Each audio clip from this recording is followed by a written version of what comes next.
नमस्कार, आप देख रहे हैं हेडलाइन ब्यूरो। आज 25 जून है, दिन वीरवार। चलिए शुरू करते हैं आज की बड़ी और अहम खबरों के साथ। उत्तर प्रदेश के लखीमपुर खीरी में मुख्यमंत्री मत्स्य संपदा योजना के तहत मछली पालकों को बड़ी राहत दी जा रही है। इस योजना में तालाब बनाने, सुधार करने, मछली बीज और जरूरी सामान पर 40 से 60% तक सब्सिडी मिलती है। इसका लाभ किसान, ग्रामीण और बेरोजगार युवा ले सकते हैं। आवेदक के पास जमीन या तालाब का कागज, आधार कार्ड और बैंक खाता होना जरूरी है। आवेदन के लिए अपने जिले के मत्स्य विभाग में संपर्क करना होगा या ऑनलाइन आवेदन किया जा सकता है। सरकार का उद्देश्य है कि गाँव के लोग मछली पालन से आत्मनिर्भर बने और अपनी आमदनी बढ़ाएं।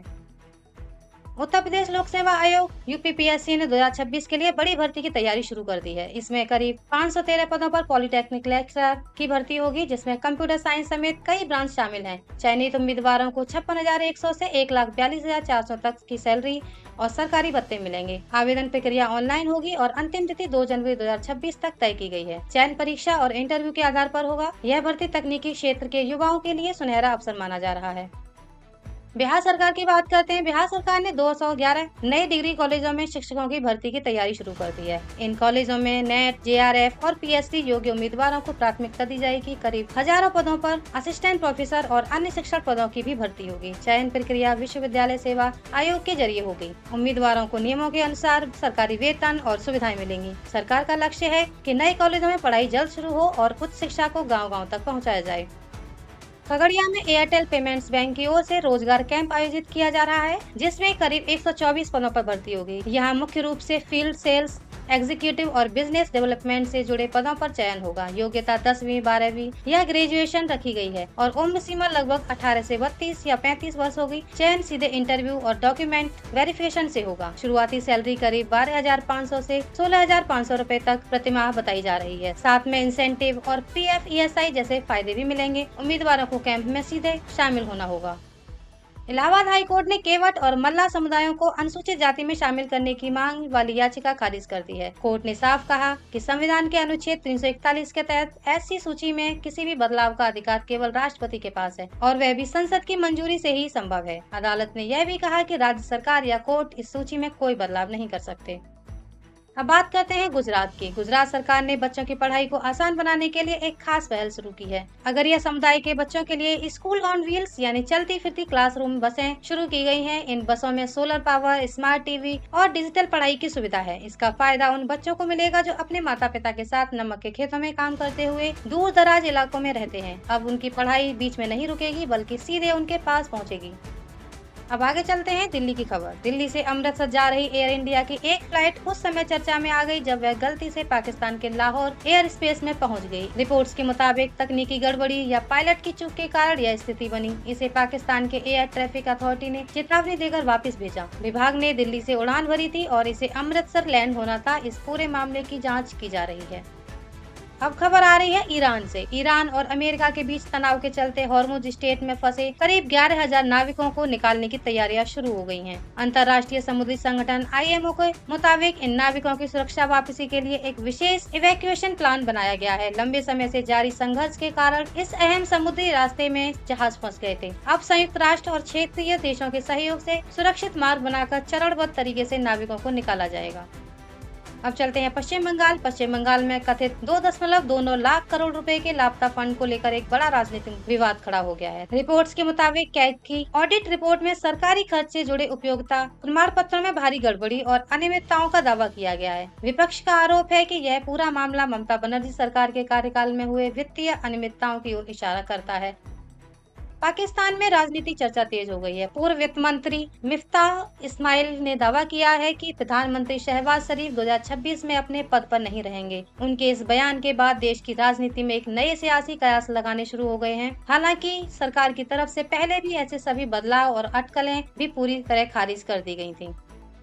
अब बात करते हैं निर्जला एकादशी की। इस साल निर्जला एकादशी आज मनाई जाएगी। इसे हिंदू धर्म की सबसे कठिन एकादशी माना जाता है, जिसमें भक्त पूरे दिन बिना पानी और भोजन के व्रत रखते हैं। मान्यता है कि इस व्रत को करने से पूरे साल की सभी एकादशियों का फल मिल जाता है। इस दिन भगवान विष्णु की पूजा, मंत्र जाप और दान का विशेष महत्व होता है। खासकर जल, सत्तू और ठंडी वस्तुओं का दान पुण्यकारी माना गया है। यह व्रत आत्म संयम और आध्यात्मिक शुद्धि का प्रतीक है।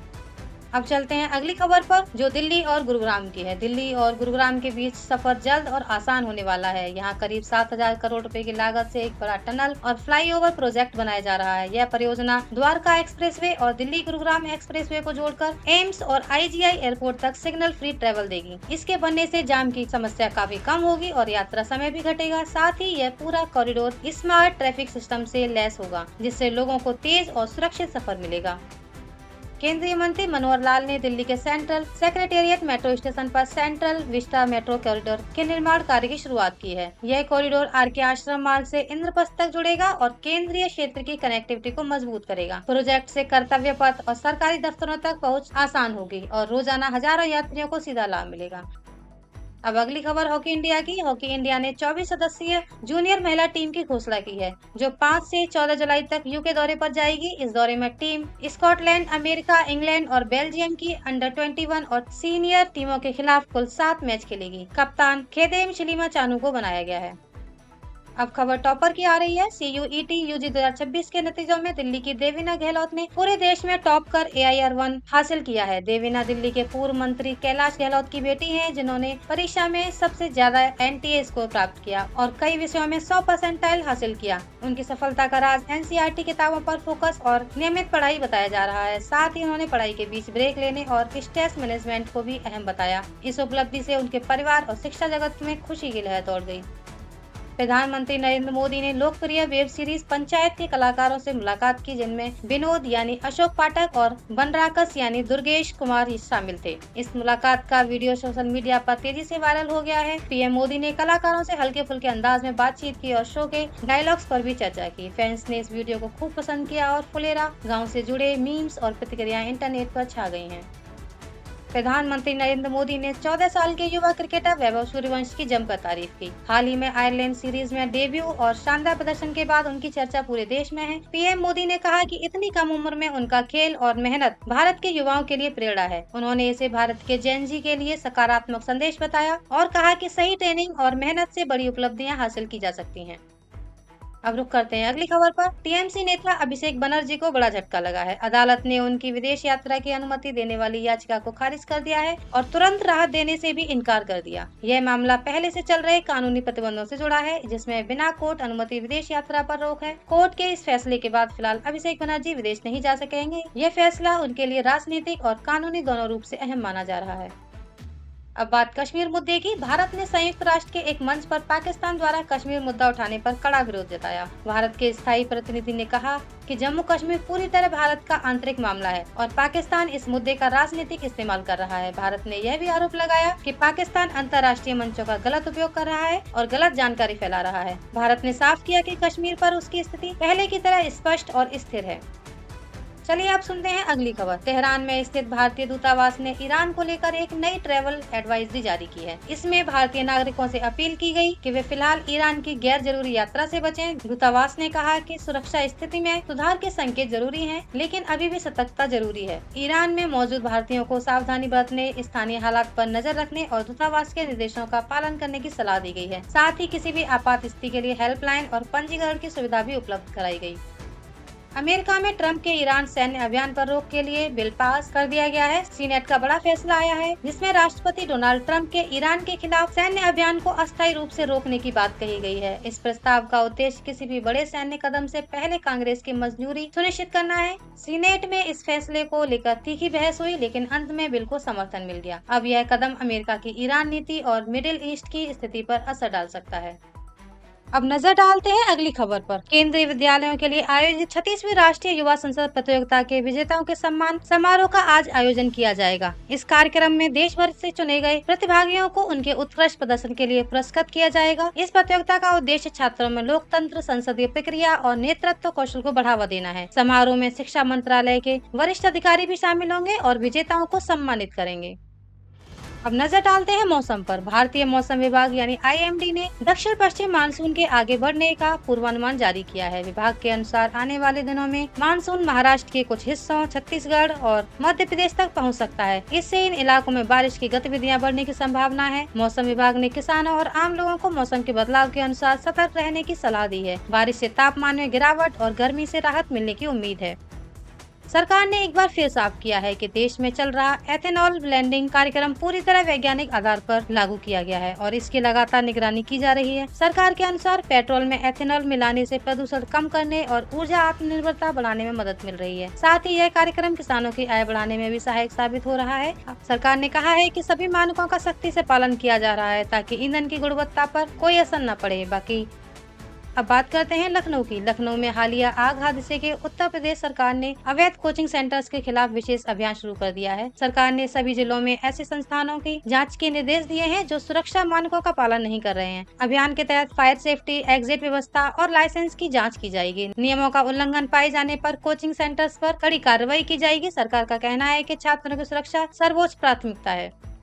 सरकार ने एक घर एक गैस कनेक्शन नीति को सख्ती से लागू करना शुरू कर दिया है। नए नियमों के तहत अगर आपके घर में नया पीएनजी कनेक्शन चालू होता है तो आपको 30 दिनों के भीतर अपने पुराने एलपीजी कनेक्शन को सरेंडर या होल्ड पर डालना होगा। इसके अलावा 90 दिनों के अंदर यह प्रक्रिया पूरी करना अनिवार्य होगा। सरकार का कहना है कि यह कदम गैस सिलेंडरों की ब्लैक मार्केटिंग और अवैध इस्तेमाल के रोकने के लिए उठाया गया है। ऐसे में अगर आपके घर में दोनों कनेक्शन है तो समय रहते नए नियमों की जानकारी जरूर ले लें ताकि बाद में किसी परेशानी का सामना न करना पड़े।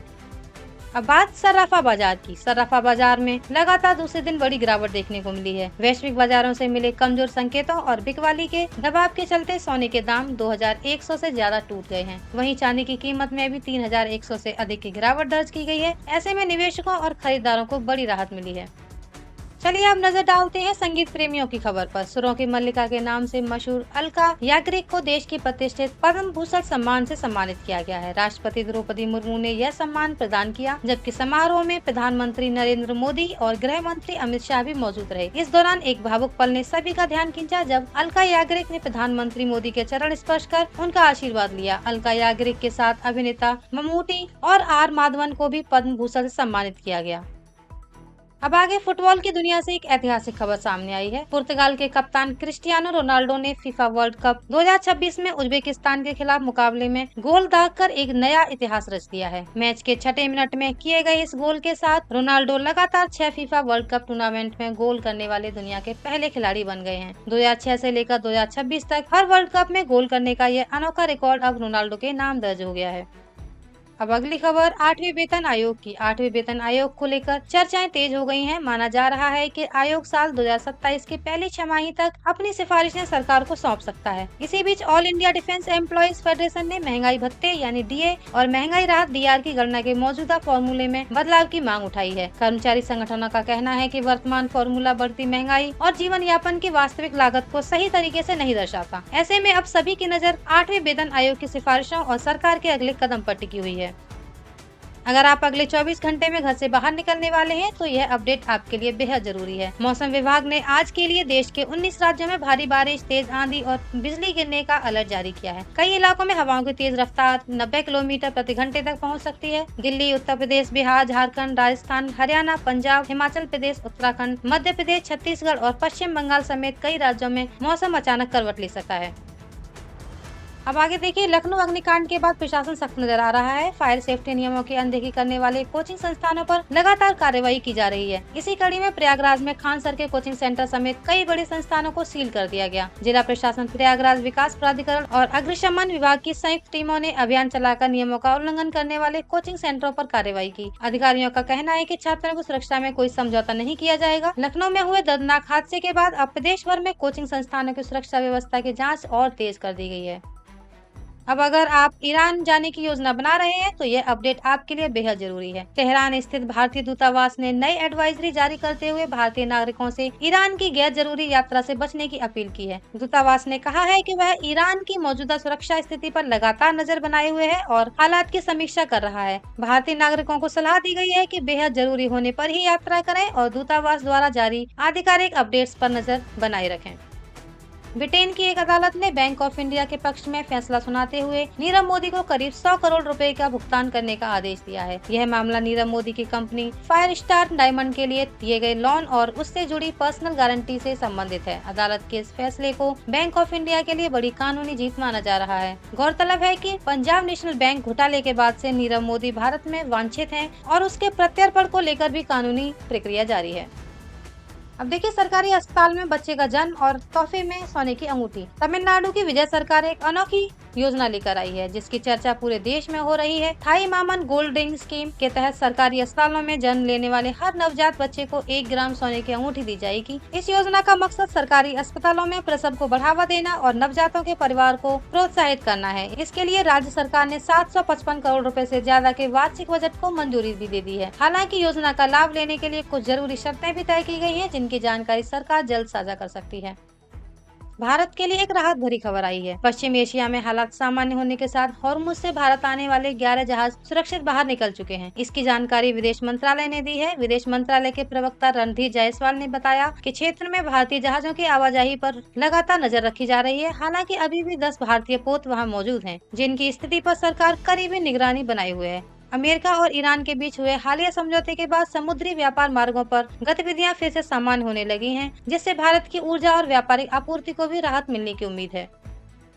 दिल्ली में हुई ब्रिक्स बैठक के दौरान राष्ट्रीय सुरक्षा सलाहकार अजीत डोभाल और चीन के विदेश मंत्री वांग यी के बीच अहम बातचीत हुई। इस दौरान डोभाल ने कहा कि भारत और चीन के संबंध तभी आगे बढ़ सकते हैं जब दोनों देश एक दूसरे की चिंताओं को समझें और आपसी सम्मान के सिद्धांत पर आगे बढ़ें। उन्होंने स्पष्ट किया कि मजबूत रिश्तों की बुनियाद बराबरी, विश्वास और संवेदनशील मुद्दों के सम्मान में ही निहित है। कतर में हुए दर्दनाक हादसे को लेकर दोनों देशों के बीच संवेदनाएं साझा की गई हैं। रास लफान LNG प्लांट में हुए विस्फोट में 12 भारतीयों की मौत के बाद कतर के अमीर शेख ने प्रधानमंत्री नरेंद्र मोदी को फोन कर गहरा दुख व्यक्त किया है। PM मोदी ने संवेदना जताने के लिए उनका आभार व्यक्त किया और कहा कि इस कठिन समय में भारत और कतर दोनों पीड़ित परिवारों के साथ मजबूती से खड़े हैं। इस बातचीत को दोनों देशों के बीच मजबूत संबंधों और मानवीय सहयोग का प्रतीक माना जा रहा है।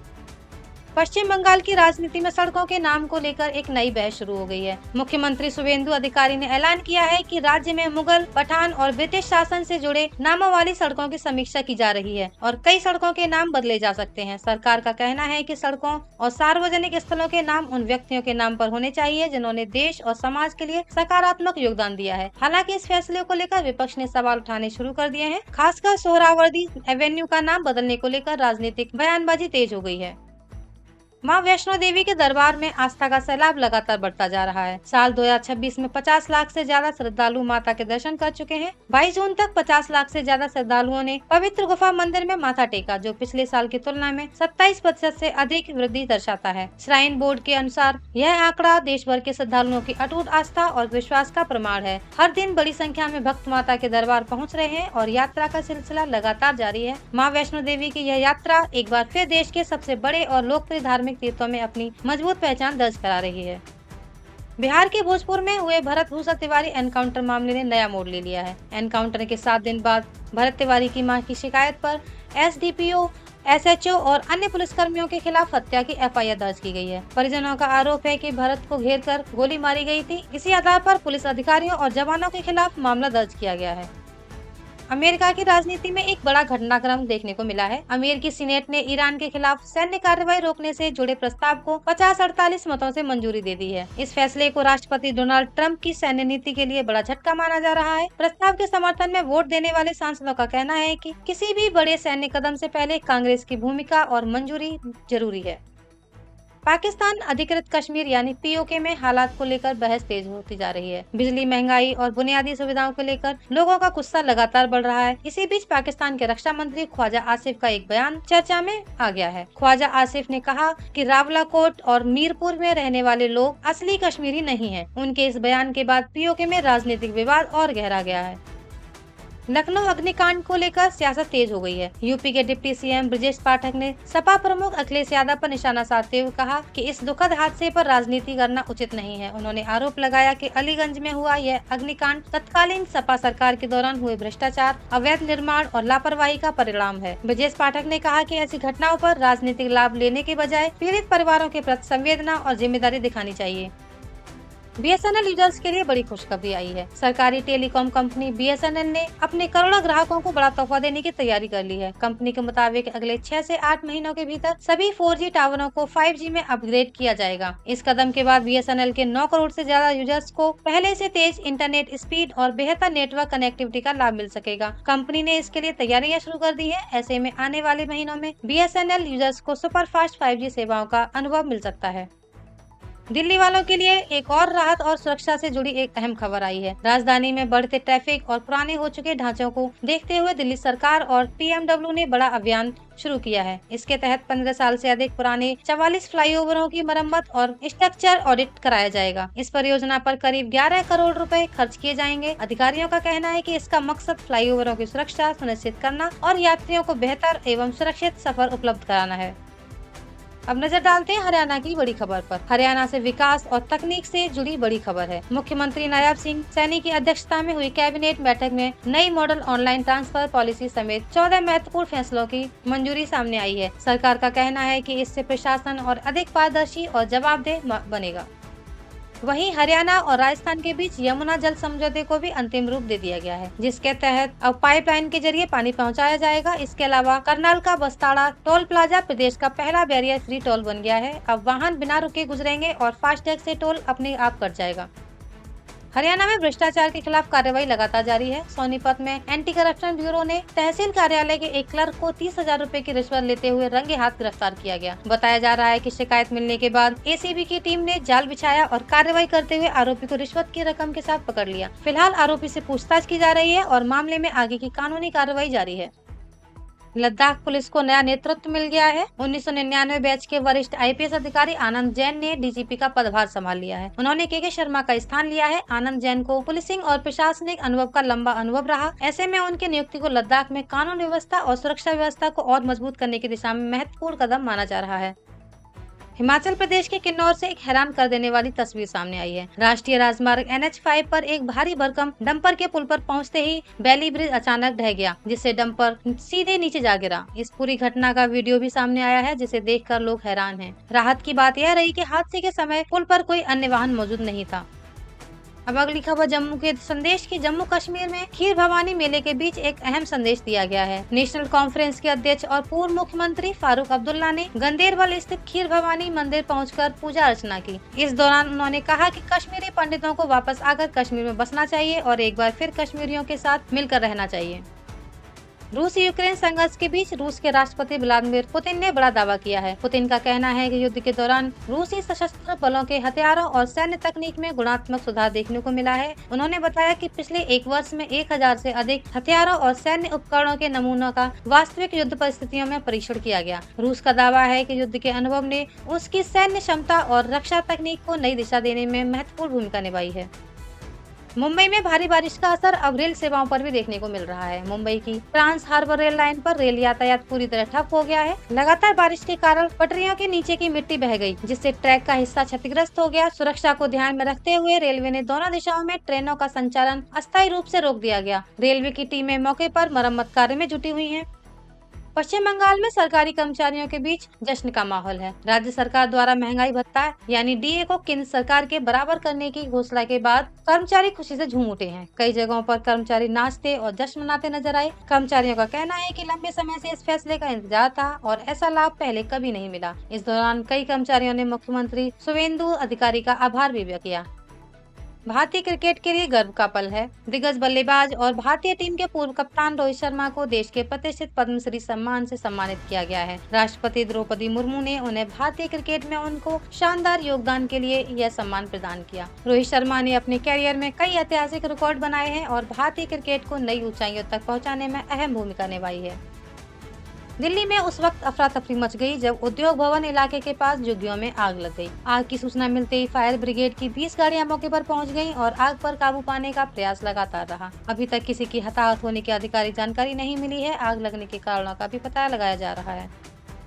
भारत के चीनी निर्यात फैसले का असर अब पड़ोसी देशों पर भी दिखाई दे सकता है। भारत सरकार ने 30 सितंबर 2026 तक चीनी के निर्यात पर प्रतिबंध लगाने का फैसला किया है। सरकार का कहना है कि घरेलू जरूरतों और खाद्य सुरक्षा को प्राथमिकता देने और इस फैसले की मुख्य वजह है। इस निर्णय का सबसे बड़ा असर नेपाल पर पड़ सकता है, जो अपनी चीनी खपत का बड़ा हिस्सा भारत से आयात करता है। सिक्किम में बारिश ने मुश्किलें बढ़ा दी हैं। जी हां, पाकयोंग जिले के रांगो मार्ग पर भीषण लैंडस्लाइड के चलते सड़क का बड़ा हिस्सा मलबे के चपेट में आ गया। पहाड़ी से लगातार गिर रहे पत्थरों और मिट्टी के कारण यातायात प्रभावित हुआ। प्रशासन और राहत टीमें मौके पर पहुंचकर रास्ता बहाल करने में जुटी हैं। स्थानीय लोगों और यात्रियों से प्रभावित क्षेत्र में सावधानी बरतने की भी अपील की गई है। लगातार बारिश के बीच पहाड़ी इलाकों में भूस्खलन का खतरा बना हुआ है। ऐसे में प्रशासन हालात पर लगातार नजर रखे हुए है। पश्चिम बंगाल विधानसभा में उस वक्त भावुक माहौल बन गया जब बीजेपी विधायक रत्ना देवनाथ सदन में बोलते बोलते भावुक हो गयीं। आरजी कर मामले को लेकर चर्चा के दौरान उनकी आंखों से आंसू छलक पड़े, जिससे कुछ देर के लिए सदन का माहौल भी गंभीर हो गया। इस बीच मुख्यमंत्री शुभेंदु अधिकारी ने मामले में न्याय का भरोसा दिलाते हुए कहा कि दोषियों के खिलाफ सख्त कार्रवाई सुनिश्चित की जाएगी और पीड़ित परिवार को न्याय दिलाने में कोई कमी नहीं छोड़ी जाएगी। फिलहाल इस भावुक दृश्य और मुख्यमंत्री के आश्वासन की चर्चा राजनीतिक गलियारों में भी तेज हो गई है। भारत बांग्लादेश सीमा पर एक बार फिर से तनाव बढ़ गया है। बॉर्डर गार्ड बांग्लादेश यानी बीजीबी ने आरोप लगाया है कि बीएसएफ ने 9 लोगों को बांग्लादेश में धकेलने की कोशिश की। बीजीबी का दावा है कि उसने इन लोगों को सीमा पार करने से रोक दिया और स्थिति पर नजर रखी है। कोलकाता के तारातला इलाके में बड़ा हादसा हुआ है। एक निर्माणाधीन 3 मंजिला गोदाम की छत अचानक ढह गई, जिससे कई मजदूर मलबे में दब गए। अब तक 3 लोगों की मौत की पुष्टि हुई है, जबकि 40 से 45 लोगों के फंसे होने की आशंका जताई जा रही है। अगर आप नेशनल हाईवे पर सफर करते हैं तो यह खबर आपके लिए अहम है। भारतीय राष्ट्रीय राजमार्ग प्राधिकरण यानी NHAI ने हाईवे पर अतिक्रमण और अवैध पार्किंग के खिलाफ अभियान तेज कर दिया है। देश भर में ऐसे स्थानों की पहचान कर कार्रवाई की जा रही है जहां अवैध कब्जों और गलत तरीके से खड़े वाहनों की वजह से जाम और दुर्घटना का खतरा बढ़ रहा है। संयुक्त राष्ट्र के मंच पर एक बार फिर भारत ने कश्मीर को लेकर अपना रुख साफ कर दिया है। पाकिस्तान द्वारा कश्मीर मुद्दा उठाए जाने पर भारत ने दो टूक जवाब देते हुए कहा कि जम्मू कश्मीर भारत का अभिन्न अंग है और यह पूरी तरह भारत का आंतरिक मामला है। भारत ने स्पष्ट किया कि इस विषय पर किसी बाहरी हस्तक्षेप की कोई गुंजाइश नहीं है। साथ ही यह भी कहा कि जम्मू कश्मीर हमेशा भारत का हिस्सा था, है और रहेगा। अब बात बॉर्डर की। हरियाणा के फरीदाबाद में एक बुलडोजर कार्रवाई अब चर्चा का विषय बन गई है। आरोप है कि अवैध कॉलोनी हटाने के अभियान के दौरान भारतीय सेना के एक जवान का घर भी तोड़ दिया गया, जबकि वह भारत चीन सीमा पर तैनात है। परिवार का कहना है कि बिना पर्याप्त समय दिए कार्रवाई की गई, जिससे उनका घर और सामान पूरी तरह नष्ट हो गया। चलिए नजर डालते हैं आज की राशियों पर। मेष राशि वालों को अचानक धन का लाभ हो सकता है। वृषभ राशि की बात करें तो वृषभ राशि के जातकों को चुनौतियों के बीच भी महत्वपूर्ण कार्यों में सफलता मिल सकती है और मिथुन राशि वालों के लिए मनचाही नौकरी मिलने का योग है। वहीं सिंह राशि के जातकों के लिए व्यापार और करियर से जुड़ी अच्छी खबर मिल सकती है। ज्योतिषियों के अनुसार आज का दिन कई राशियों के लिए नए अवसर लेकर आ सकता है। तो ये थी हमारी आज की बड़ी और अहम खबरें। धन्यवाद।